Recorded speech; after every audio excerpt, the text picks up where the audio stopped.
Bismillahirrahmanirrahim. Assalamualaikum warahmatullahi wabarakatuh dan salam sejahtera. Baik, hari ini bersama lagi dengan Cikgu K, kita nak buat dua soalan latihan peratus yang melibatkan nilai kuantiti. Jadi, kita jangan buang masa, kita tengok soalan yang pertama.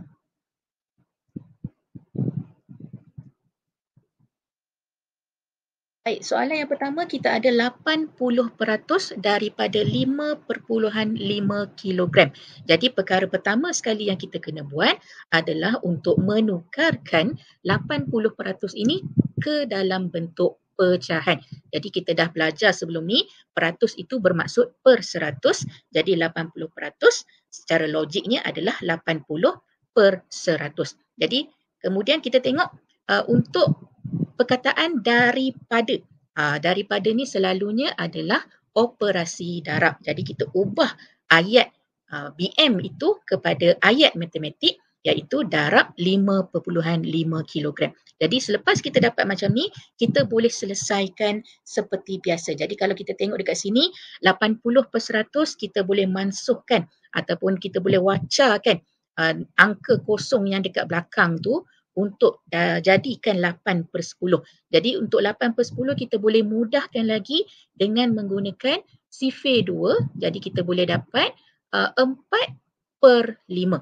Okey, jadi bila penyebut masih lagi belum lagi jadi satu, bermaksud belum lagi selesai.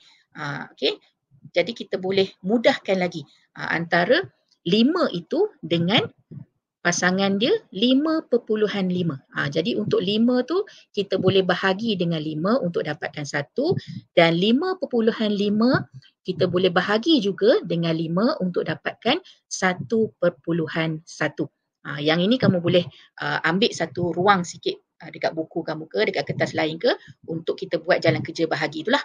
Okey, kemudian bila penyebut dah jadi 1, yang tinggal sekarang adalah untuk darabkan pengangka dengan nilai yang kamu dapat tadi. Jadi sekarang ni soalan dah jadi 4 darab 1.1 kilogram dan kita akan dapat jawapan akhirnya sebagai 4.4 kilogram.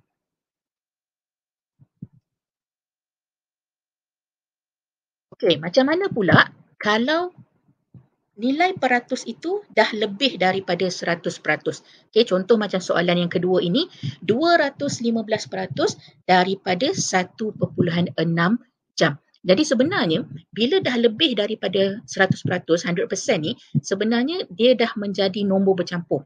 Kalau tadi kalau kamu ingat 80% dalam pecahan, tapi bila dah lebih daripada 100%, sebenarnya nombor ini boleh ditukarkan kepada nombor bercampur. Jadi cikgu lebih suka kalau kamu asingkan antara nombor bulat dengan pecahan. Jadi contoh untuk dekat sini 200 itu kita boleh anggap sebagai nombor bulat dan 15% kita tukarkan kepada pecahan 15/100. Jadi kedua-dua ini bila kita gabungkan balik akan jadi nombor bercampur. Okay, itu cara yang pertama. Ataupun kalau kamu nak guna cara yang kedua, nak tukarkan pula kepada pecahan tak wajar, boleh juga.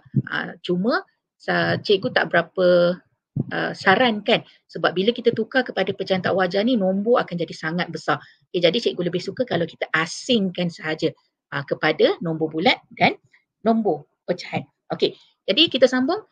Perkataan daripada 1.6 jam tadi kita ubahkan kepada ayat matematik kepada darab 1.6 jam. Tapi darab 1.6 jam ni kita apply kepada kedua-duanya. Dua-dua kena dapat. Untuk nombor bulat pun kena dapat dan nanti untuk pecahan pun kena juga selesaikan darab 1.6 jam. Jadi kita selesaikan dulu untuk nombor bulat, kita akan dapat 3.2 jam. Yang ini kamu boleh rujuk video-video cikgu yang sebelum ni, macam mana kita nak darab perpuluhan. Jadi untuk 15/100 ni pun sama juga, kita kena darabkan juga dengan 1.6 jam. Jadi kita tengok kali pertama mungkin macam susah sikit sebab melibatkan perpuluhan. Tapi tak apa. Kita boleh guna cara pemansuhan. Kita cuba kecilkan nombor, kecilkan angka. Kita cuba permudahkan mana yang boleh. Jadi dekat sini cikgu nampak 15 dengan 100 kita boleh bahagi dengan 5 untuk dapatkan 3/20. Okey, kemudian 20 tu, penyebut 20 dengan 1.6 jam sebabkan dia nombor genap, jadi cikgu boleh bahagi dengan 2 untuk dapatkan 20 akan jadi 10, 1.6 akan jadi 0.8. Okey, jadi dekat sini walaupun penyebut itu belum lagi jadi 1, kita masih boleh selesaikan. Jadi kita akan buat macam mana? Kita akan darabkan dulu pengangka. Okay, jadi pengangka 3 dengan 0.8, kita darabkan dulu, kita akan dapat 2/4. Tapi jangan lupa, kat sini ada lagi bahagi 10. Per 10 tu bermaksud bahagi 10. Jadi 2.4 jam, kita bahagi dengan 10, kita akan dapat 0.24 jam. Okay, jadi kat sini kalau kamu tengok ada dua jawapan. 3.2 jam dengan 0.24 jam. Jadi apa nak buat dengan dua jawapan ni? Kita gabungkan. Sebab tadi kita dah pisahkan nombor bulat dengan pecahan. Kali ini kita gabungkan kembali dengan menggunakan operasi tambah untuk mendapatkan jawapan akhir 3.44 jam. Baik, selesai dua soalan latihan hari ini. Kita berhenti dekat sini. Kita jumpa lagi dalam latihan-latihan yang seterusnya. Terima kasih. Assalamualaikum. Jumpa lagi.